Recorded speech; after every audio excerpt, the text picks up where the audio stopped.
Jay Runer here, and today we are in the AMC Pacer.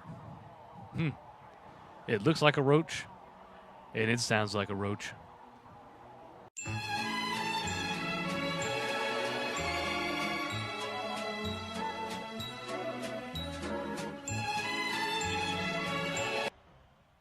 Here we go. And on the takeoff. Got a pretty strong crowd here. Now this car here, the takeoff is very, very powerful. I decided to go with the rotary motor with this car to keep it as light as possible, which I think it was a great choice. It is a big turbo car, but I've never had a stall out, so that's a good thing. All right, coming into this first corner, going to lock up. Ooh, Corvette's going to come in. I'm going to turn away really quick.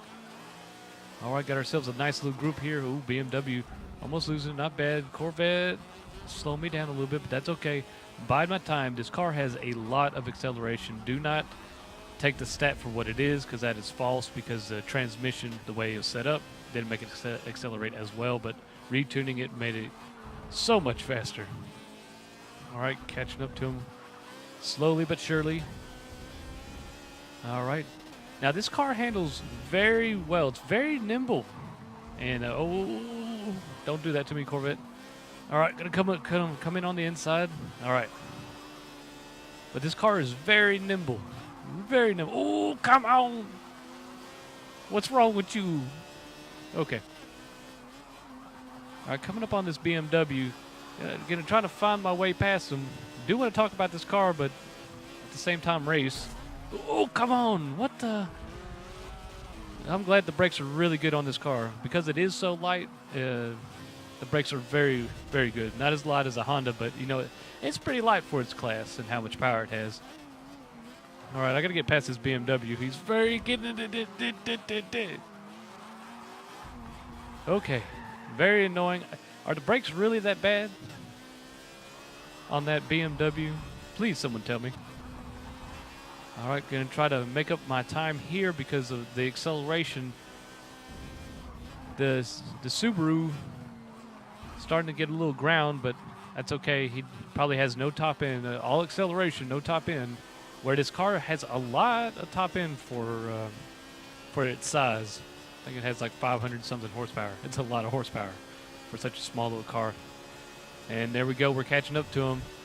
BMW looks like he's going to outpower me. He's going to try to go up the middle. Okay, he's going to go up the middle. I'm going to let him. Hard on the brakes.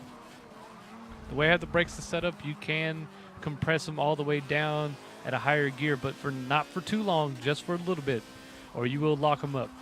All right, going up in the first, taking control here. Gonna get through this corner. Ooh, going a little wide. Getting a little pressure from the Subaru. Is that the BRZ? I think it is. All right, coming through here. Oh, I shouldn't have downshifted. Oh. Yep, I was right. I shouldn't have downshifted. All right, let's see if we can clear some distance. But yes, getting back to this car. It's very nimble. Accelerates really quick. Has a lot of top end. The handling is reasonably good. Okay, going a little wide.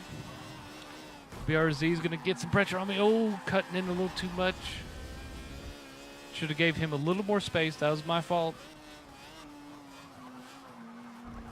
But I don't know. Maybe I was closing the door on him. BRZ going a little wide. I'm going to cut in. Going to take off. Going to use my acceleration to my advantage, which in the last couple of races, I've won first place. In the last 2 races, I've won first place. The first race was, I was in the back of the pack and I got 3rd. So that's not bad. The car is really quick, handles phenomenally well. Brakes are great. Top end is actually really good also. There's really not much to complain about this car, other than it might get a little sideways here and there if you get on the throttle a little too early, but that's mainly because of torque coming from the turbo. But as we take off down this straight, seeing the footage go up from the BRZ, I know he can't hold me in the straightaway, so this is where I'm going to excel. This is where I'm going to really take advantage with this car. He may have the handling advantage, but I still have the acceleration of the top end over him, so that might be enough for me to keep him at bay for the rest of this lap. But like I was saying, there's really not much I can complain about this car. It's really good.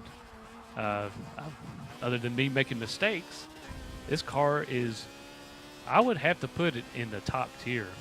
Top tier.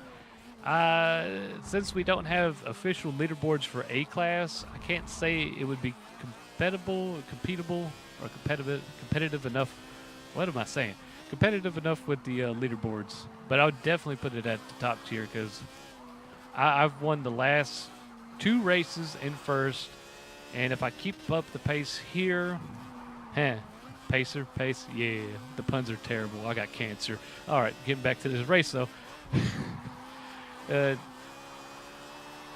This car is top tier, and it has a lot of acceleration, good enough handling to get you by, good top end, and this is a handling build. So it's not even a speed build. I can only imagine what a speed build would look like in this car because it can take V8s. There's a 2-rotor in this car right now, and I just did that to keep it light. I think it's at like 2,700 pounds or so. It's super light everything, just so I can squeeze out all the acceleration possible, which seemed to pay off. It still could put a lot of power in it. But coming to the end of this race here, it looks like I'm losing the BRZ very, very quickly. And the color of choice that I chose for this, just because it kind of looked like a roach to me, that's why I painted it that color. It's kind of a duty brown. A brownie brown. There we go. That's better than duty. Anybody will eat a brownie. All right, we're going to take a first place with that. Definitely a strong car. I would suggest it to anybody because it's easy to drive, has the acceleration. There's a little bit of throttle lift you might have to do here and there, but overall, this car is great. I would not... I wouldn't not drive it. So this has been Jay Reuter. Like, subscribe, and thanks for watching. Hey, a little PSA here.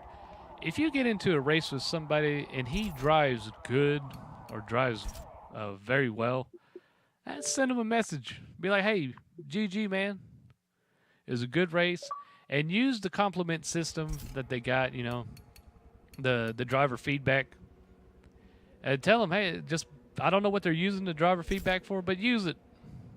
The guy was a great driver, so I had to compliment him on that one. But if they are a bad driver, always give the driver feedback before voting to kick. If you vote to kick before you do the driver feedback, you won't be able to do the driver feedback. So remember that.